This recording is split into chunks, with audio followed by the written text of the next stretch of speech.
आज से इन famous food brand से खाना छोड़ दोगे अगर ये वीडियो पूरी देख ली तो, क्योंकि फसाई ने इन 8 कंपनीज के आउटलेट्स में जाके इनकी टेस्टिंग करी और उन्हें एक्सपोज करा, और रियलिटी अब इस वीडियो में देखिए। नंबर 1 पे आता है बर्गर किंग, जिसकी मेयोनीज में बैक्टीरिया पाया गया। नंबर 2 पे आता है पिज्जा हट, जिनकी सॉसेज में नॉन एडिबल मटेरियल मिलाया गया है।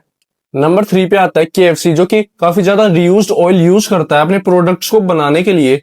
नंबर 4 पे आता है मैकडोनल्ड्स, जो कि अपने प्रोडक्ट्स को बनाने में सिंथेटिक कलर्स का यूज करता है। नंबर 5 पे आता है छप्पन भोग, जिनका कंडेंस्ड मिल्क अडल्ट्रेटेड पाया गया है। नंबर 6 पे आता है बिरयानी ब्लूज, जिनमें एक्सेसिव फ्लेवर्स का यूज किया जाता है।